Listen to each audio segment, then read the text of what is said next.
physiology, hormonal balance, fitness and health, wound healing, neuropathic pain, COVID-19 susceptibility factors, obesity, diabetes, and narcissistic character.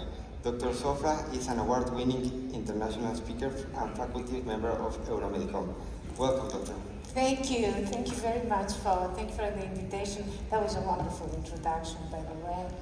And we're going to be talking about the exosomes miracle and how it's a double-edged sword. Exosomes are wonderful, okay? But you need to understand their molecular basis, and this is what I'm here today to kind of explain. I have no conflict of interest, and this is a review that is based on around 430 articles that I have accumulated from my books and scientific articles that I've written. Now, okay, so you know this part. Basically, the exosomes are signals. They're involved in cellular signaling. They're involved in immune responses, and they also transport genetic material. And this is like a kind of a large, you can see like it shows like the proteins inside, microRNAs, they have RNAs, all kinds of different things that are involved. Now, how do they go, when they go to the cell, how do they kind of attach themselves to the cell? One way is through this doesn't work? Okay. Through where they fuse with the plasma membrane, or they can attach themselves at the surface, that's the D, or they can be taken up via endocytosis, or they're delivered to the cytosol via a back fusion event, okay? This is all kind of known things. But what I want to stress here is that this is not automatic, okay? And let's go back to 2013. I call them the fathers of exosomes. Actually, I started working with exosomes in 1986. I'm 71 years old, so I'm quite old. And I've been in this field for many, many years. They started were identified first in 1983. So what these people said that they got the Nobel Prize, and the reason why they got the Nobel Prize is, number one, Dr. Sheckman said that there is 3 genes that determine the exosome traffic. So it's like they give the exosomes their driving licenses kind of thing, so they can navigate themselves through the body, through the cellular world, the cellular internet, if you like. And then Dr. Rothman said there is a protein complex. Now, when you're getting into protein complexes, you're getting in a very different territory.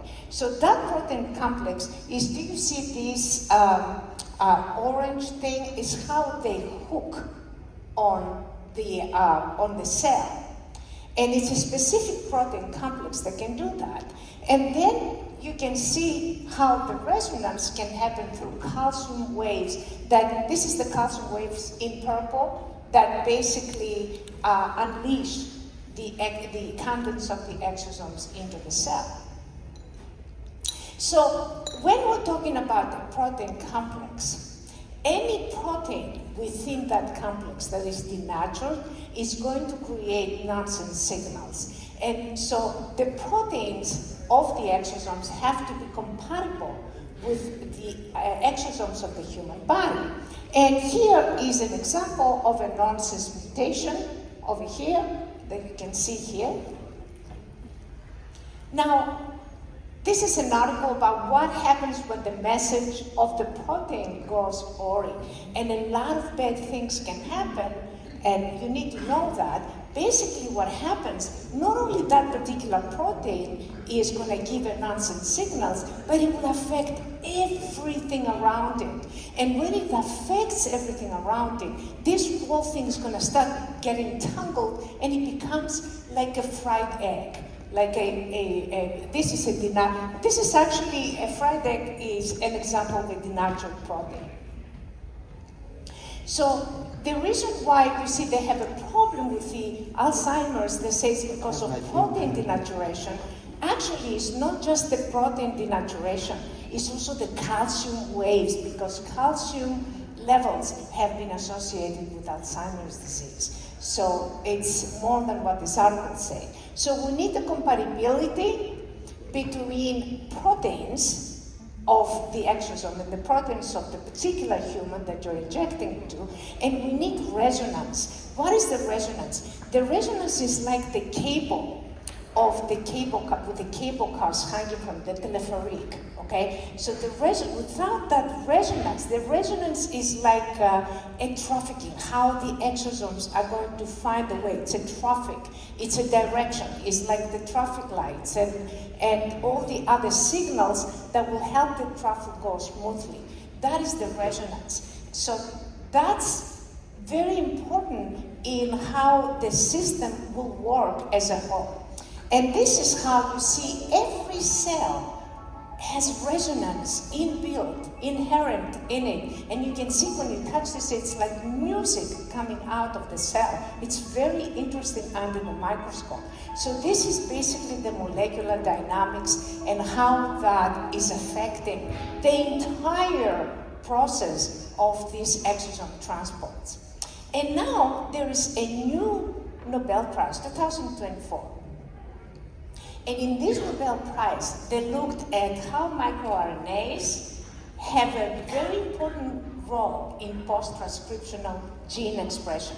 So what you see here, okay, you see on the blue is the link 14 of mRNA, and that red is what translates it.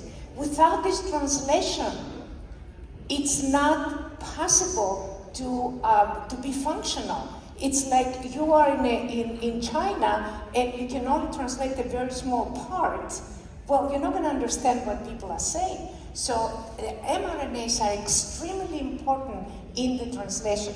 And when we say that, you see that's another problem, that there's a great genetic variability between microRNA genes in different animal species. You can see they're very, very variable. So when you get exosomes from different species like plants or animals or etc., then there may be a variability in the microRNAs. If there is a variability in the microRNAs, there's going to be a kind of probably confusion of what happens and in the mRNA translation and transcription, which is very important. And this is how human microRNAs can be qualitatively and quantitatively different from mRNAs of other species and plants. That's another example of, you can see how different they can be. Now, another thing you need to keep in mind when you do exosomes is that gene expression may be beneficial for the young, but may be deleterious for the old. And what you see here in this diagram, when they go from blue to red, that's an upregulation, that is increased response. When they go from red to blue, this is a downregulation. And as you can see, as age progresses, during a specific time period, then you have a reversal of this effect. So that's another thing that you have to be quite aware. So genetic compatibility, resonance, and proteostasis has to do with basically proteosis. So the beneficial effects, which is the green, against the potential detrimental effects are 50-50 at the moment. Okay, why? Because there's so much we don't know about proteins. The Nobel Prize in Chemistry 2024 found 200 million proteins that are involved in this network. So most of them we don't really understand and know exactly how they function.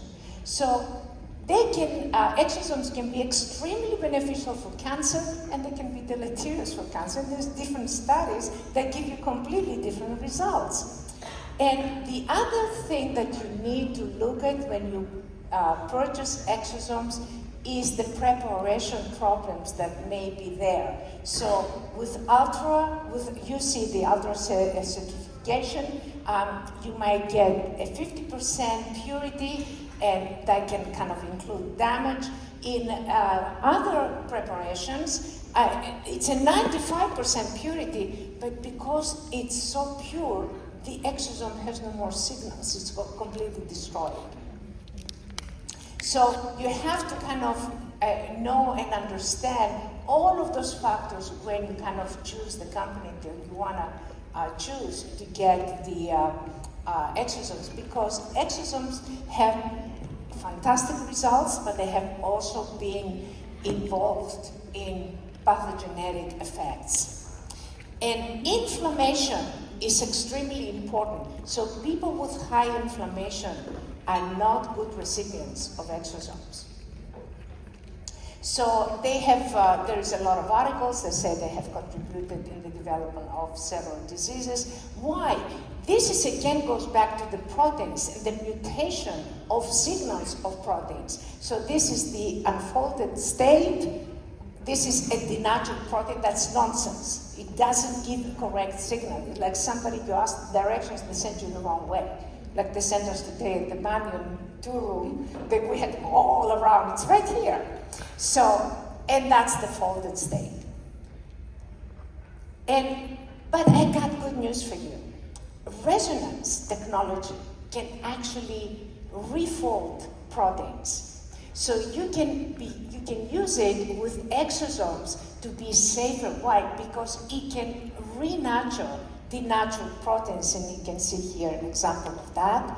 So there are different resonance technologies, small axial X-rays, the SACs that we call it, the nuclear magnetic resonance. There's a lot of different resonance technologies that can help in basically renature proteins and can help with this process of cells. This is the effects of resonance. Just 1 minute away. Just effects of resonance. You can see it under microscope. You see how they sort of communicate there. And this is myself in our lab. And what I want to show you is how the resonance energy transfer basically rebuilds the pathways of the cells, which is quite interesting. And that is a very important aspect that you need to understand about resonance, how it rebuilds everything. That's another picture of mine from our lab. And this is how we basically look at energy transfer, folding and protein folding. There is a press release of how folding denatured proteins can basically be a treatment for cancer, basically unboiling an egg, and we can do that with resonance now by refolding proteins. And that's another Nobel Prize of how you can do that by kind of refolding the proteins. Resonance energy transfer can be both enhanced exosome signaling, repair, and potential protein misfolding. So you need to be careful. You have to understand and be careful in choosing the right exosomes and understand all the molecular, biological, basically dynamics behind that. If you have any questions, get in touch with me at scienceareas.com, and this is my WhatsApp. You are perfectly, I'm happy to kind of take a picture, and you can get in touch with me anytime. Thank you so much for inviting me and allowing me to do this lecture. So we need to move with the next speaker from Thailand, Dr. Samsup is here.